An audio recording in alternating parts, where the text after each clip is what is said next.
Allez, pour Carnac TV en direct de la forêt domaniale de Saint-Pierre-Quiberon, 43e kilomètre, 4h19, avec le soleil.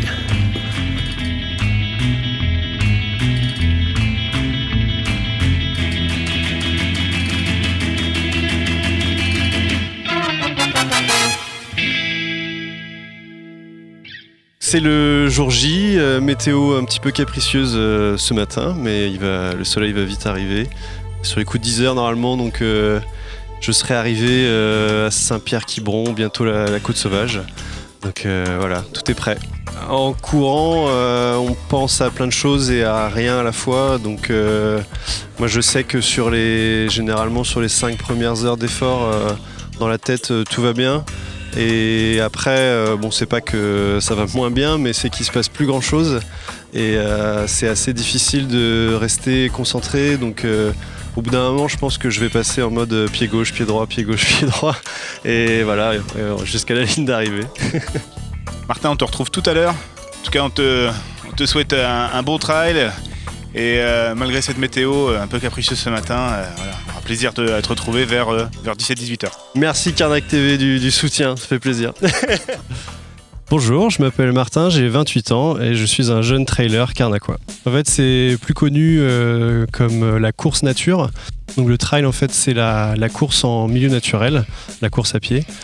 C'est un sport qui est généralement associé à la montagne, mais qui peut se pratiquer aussi en plaine, en forêt ou sur le littoral, comme ici à Carnac. Alors le trail, ça nécessite notamment sur les longues distances pas mal de préparation, évidemment en course à pied, mais également une partie aussi nutritionnelle et musculation. Alors le défi, je l'ai appelé l'Ultra Tour de la Presqu'île. Ce sera une course de 90 km au départ de Carnac, qui fera donc évidemment le tour de la presqu'île de Quiberon.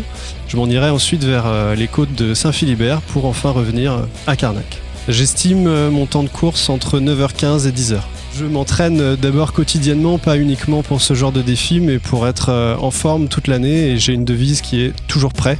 Même s'il n'y a pas d'objectif en vue. Pour l'Ultra Tour de la Presqu'île, ça fait 10 semaines que je m'entraîne, donc je m'entraînerai en tout sur 11 semaines. Ce sont des courses relativement longues pendant lesquelles on doit se nourrir, mais on a aussi le temps de digérer ce qu'on a mangé pendant la course. Donc il ne faut pas se tromper, et donc il faut faire des essais tous les jours à l'entraînement. Il faut se nourrir pendant les entraînements pour être bien sûr de ce qu'on va manger pendant l'effort, pour être toujours au top. Donc c'est des apports glucidiques en protéines, et il ne faut pas négliger évidemment l'hydratation. Donc voilà, il y a tout ça à gérer pendant l'effort. Évidemment, on a ce qu'on appelle des sacs d'hydratation, sacs de portage.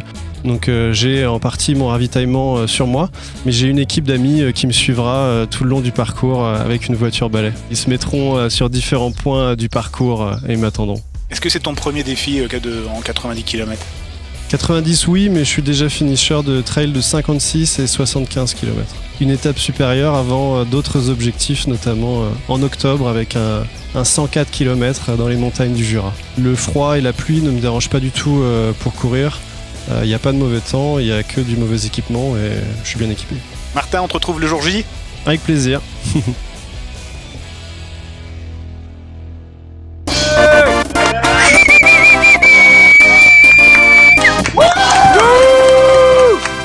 Bravo Martin! Martin, on te retrouve à l'arrivée. Effectivement. Alors, combien de kilomètres, combien de temps? Dis-nous tout. Alors précisément donc 85,8 km en 9h14. Très belle performance, ça te fait une moyenne de 9,3 km/h. Qu'est-ce qu'il y a eu des moments un peu plus difficiles, des moments plus rapides, plus faciles, je sais pas? Il y a eu après donc le ravitaillement du 56e kilomètre, je repartais tout seul pour une section de 8 km et j'avais dit au gars que je les retrouvais en 50 minutes. Il m'a fallu 1 heure parce que j'ai bien mangé sur ce ravitaillement et ça a été un petit peu plus long de remettre la machine en marche. Mais au ravitaillement d'après, j'avais des pacers, donc des meneurs d'allure, donc des gars qui couraient avec moi pour m'aider. Et ça a été beaucoup plus simple à partir de là. Ouais, je vois que t'as pas mal d'amis autour de toi. Ils étaient combien à courir à t'encourager ? Il y en a 5 qui ont couru avec moi, 3 au départ sur la côte sauvage et 2 par la suite. Je les remercie tous, évidemment. Yvonique, Anthony, Benoît, François et Charles. Et je remercie particulièrement Charles qui a fait une section en plus qui n'était pas prévue pour m'accompagner jusqu'au bout. De bons camarades. Absolument. Un bon soutien. Les bons camarades, les bons souvenirs, ils sont ici.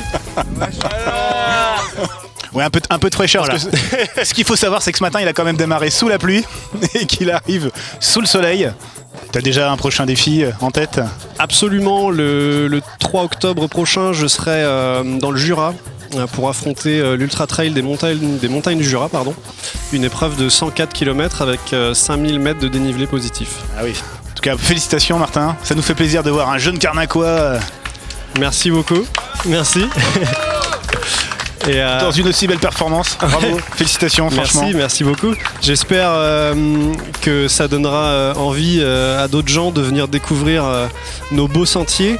Et puis si des Carnacois me reconnaissent sur les chemins, entre les menhirs ou dans les sous-bois carnacois, qui n'hésitent pas à me faire un coucou, ce sera avec plaisir que je m'arrêterai à discuter. Martin, on te remercie beaucoup. Félicitations encore pour cette très belle performance. Tu as également un site internet, on va remettre les coordonnées en texte sous cette vidéo pour tous ceux qui souhaiteraient donc te suivre et également pour cet ultra trail dans le Jura. Merci beaucoup. Merci Martin. Si comme Martin vous souhaitez partager votre passion pour le sport ou tout autre, n'hésitez pas à venir vers nous. En tout cas, merci et à bientôt.